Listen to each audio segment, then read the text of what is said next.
Please join me in welcoming Brant and Austin Cox to the stage for a very special introduction.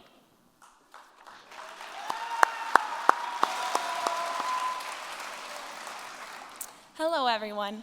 My name is Austin Cox, and I am one of Kai's many younger cousins.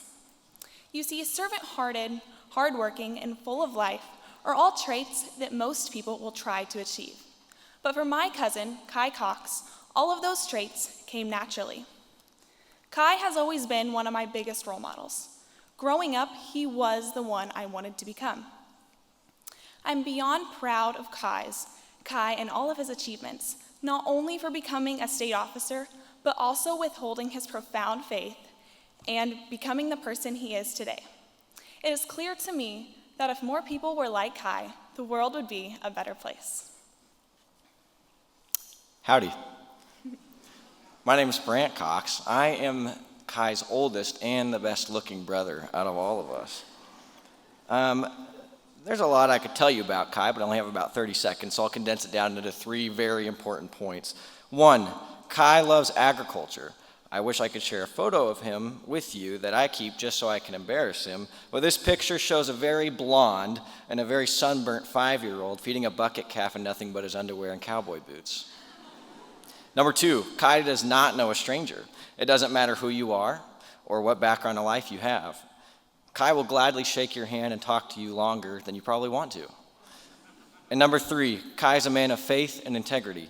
He's not perfect, but his identity is staked in who God says he is. All 3 of these points sum up Kai pretty well, and these traits have served him well as your state sentinel and as a person. So, without further ado, I give you my little brother, who I prefer to call Baby Kai Pie. And my cousin and your 2023-2024 State Sentinel, Kai Cox.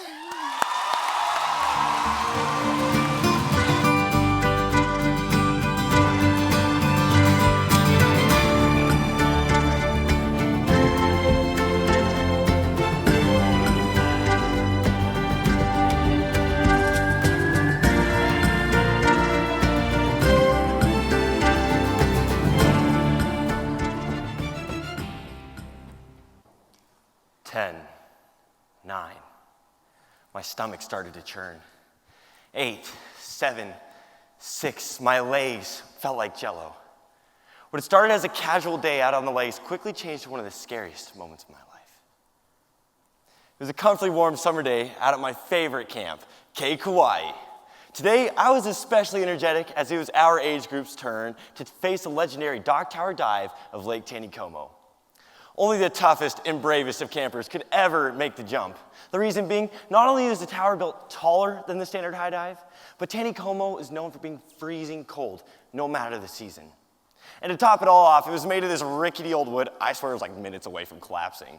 But of course it made sense for dozens of campers to jump off every year, right?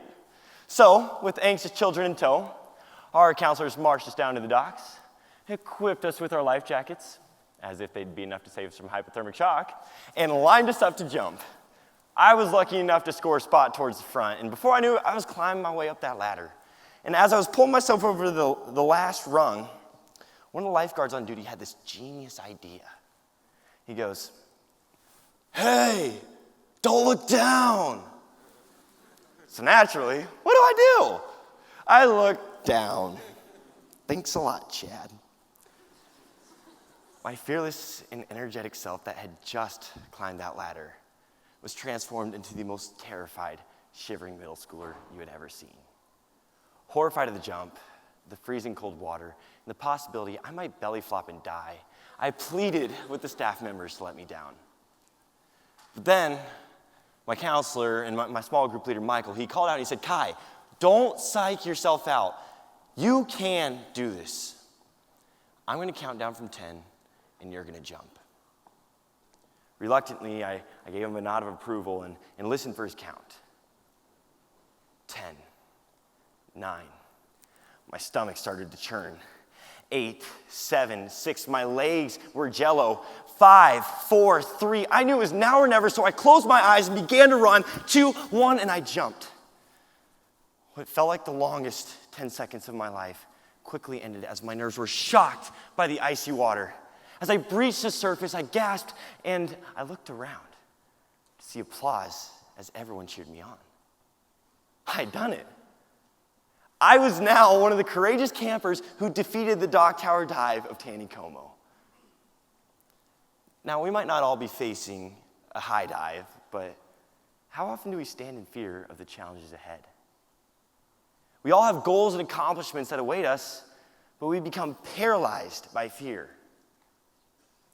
Maybe it's the fear of failure, the fear of not being good enough, the fear of not being accepted by our peers because we stick out in just the wrong way. We all climb this ladder towards success, but when we get to the top, we're faced with the challenge of jumping all in. One of my favorite quotes is, "All it takes is 20 seconds of insane courage, and I promise you something great will come from it."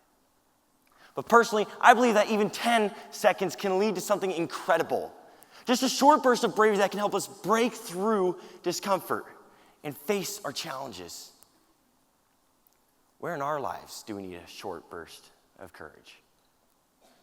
We often think that these grand moments of courage can only come from extravagant events like high dives, zip lines, or holding spiders.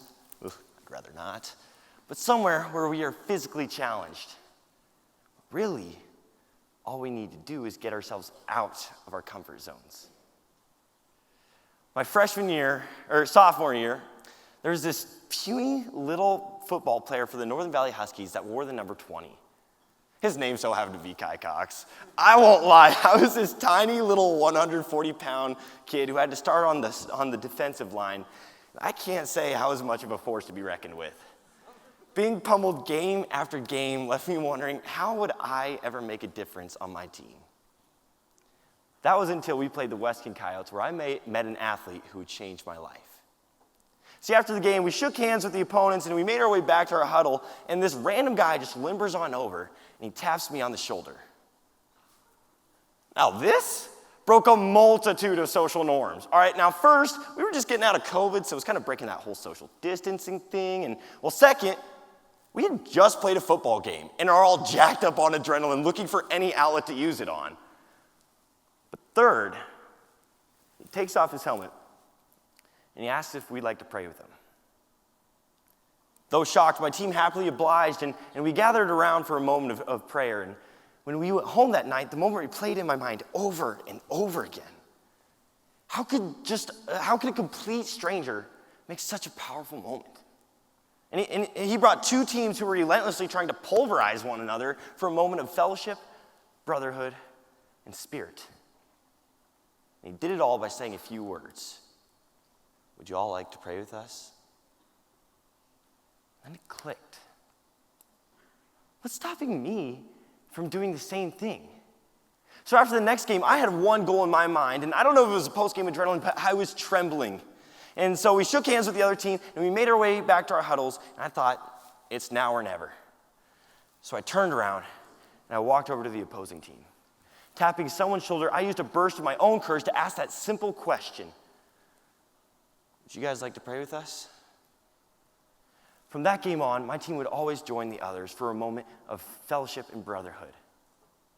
Through this new tradition, a community was created, an unspoken vow that, yeah, we were opponents on the clock, but after that last play, we were all people who came to celebrate the same sport. And to think that it all came just from a short burst of courage and a few simple words. That puny little number 20 had finally found his way to make a big difference. Sometimes the strongest courage comes from those who bring others together. For me, I've been able to meet a lot of courageous people throughout my years as a state officer, but someone who I think has courage unmatched is my buddy Carson. You see, Carson had this dream to make a difference in the lives of his peers. And with this dream, he formed an idea to bring together members from surrounding schools for a day of leadership training. He brought the idea to his advisor, who was thrilled to hear it, and helped him get right to work on planning things out. Now, Carson had a few goals in mind. First, to give sophomore students a boost as they competed for their first time in senior divisions. But second, give these students a feeling of community through a fun, yet free opportunity. So after all the logistics were planned, Carson sent out invites to the surrounding schools, and they said yes. So with his chapter at his back, Carson made the last-minute preparations, and they were able to host their first ever annual leadership conference. Because of Carson's burst of courage, he was able to connect hundreds of strangers. Members mixed and mingled because they were no longer separated by what school they were from, rather unified under one organization. A community was formed through this tradition of students who were better equipped as they ventured past their first and second years in FFA. Carson is a true testament to what a burst of courageous thought, interaction, or idea can do to change the world around you. We all have these thoughts and ideas that scratch the surfaces of our minds, personal legends that pull at our souls. These callings are the perfect opportunities for us to practice spontaneous courage. We may hit roadblocks, we may run into obstacles, and at times we may end up failing. But it's not so much about what our challenge is, rather how we work up the courage to overcome the challenge. Last year, I met a guy named Raphael whose biggest dream was to serve as the district officer. But when he went with his team to district ritual contest, he was hit with a moment of despair. See, after he competed, the judges left him some feedback saying he was hard to understand and he struggled to make eye contact. A little something to know about my friend is he's originally from Brazil and had only moved to America during his 8th grade year. And he was born with a visual impairment that made standard eye contact just a little harder. Now, both of these things he never let hold him back in the past, but the judges made it clear that he had an obstacle to overcome. But he pushed forward anyways, and he ran for district office. And when he listened for his name on the slate, he never heard it called. The thoughts of what the judges had said seemed to be coming true. And right there, Raphael had a choice: to sit back and accept the fact that he had a disadvantage, or to seize the opportunity to grow. You bet he got right to work. He practiced his English diligently, and he learned from his last candidacy how to prepare for the year ahead. When ritual contest came around again, he knew that it was his time to shine. And after receiving the award of Master Vice President, he felt that he was ready to run again. He could have let the negative thoughts creep into his mind. But with a burst of courage, he reassured himself that he was ready.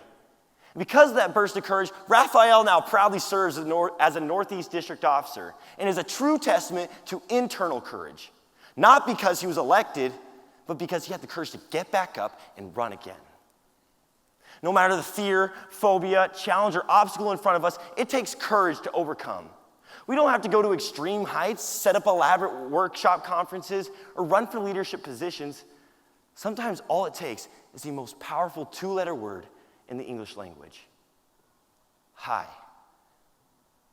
If we glance around this auditorium, go ahead, glance. I guarantee there's someone in here we don't know. A stranger, if you will. But my philosophy is a stranger is just a friend we have yet to meet. And we already have something in common with them. This jacket, this industry, and this organization that brought us here today is what connects us all. So we already have a conversation starter. It's our excuse. Building a lifelong connection, making a great first impression, or building up the courage to take action and change lives. 10 seconds. All it takes is 10 seconds, and we can jump into success. We can speak with courage as we bring others together, and we can accomplish our dreams. Members, I challenge you this week. Find someone new. Greet them with a smile, and let those 10 seconds potentially form a lifelong friendship. Kansas FFA, let's make the most of our time by filling ourselves with spontaneous courage in 3, 2, 1.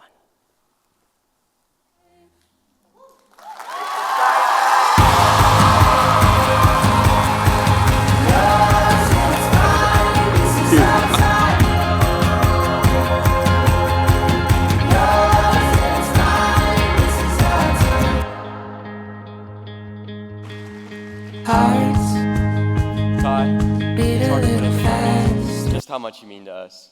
You've made an impact on our lives, and you've made an impact on the members who are out there. You've brought us all together.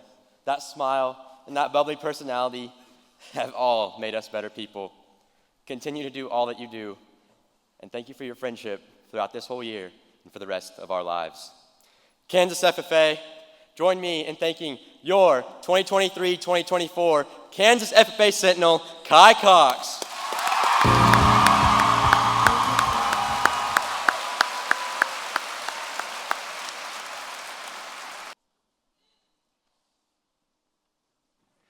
Mom and Dad, thank you for raising me in love and grace. You have shown me what it's like to have compassion, joy, patience, a good work ethic, and so much more. Thank you for staying up late till I came home from my chapter visit safe, and then letting me ramble on about how they went all night long. I couldn't have asked for better parents, and I'm thankful to call you Mom and Dad. Kansas FFA, join me in honoring my parents as I bestow upon them their honorary state FFA degree.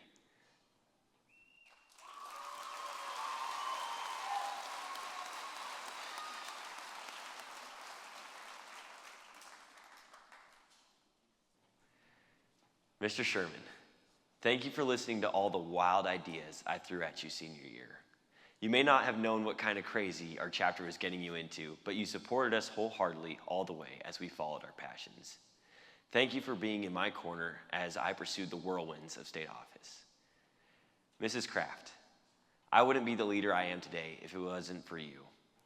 You saw the potential I had in my green hand year and made sure I put it to use.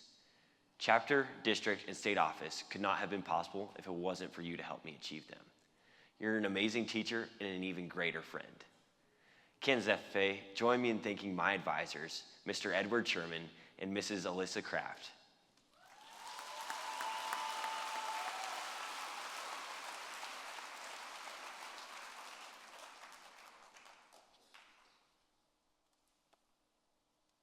Mr. Tharman and all those at Northern Valley, thank you for holding me to a high standard throughout my years in school. You always had in mind the best interest for my future and ensured that doors were open for me when it came to pursuing new opportunities. Hearing you all cheer me on during state and national convention filled me with so much joy. I'm glad to call you all friends of mine as well as my home chapter. Kansas FFA, join me in thanking my school administration and my home chapter.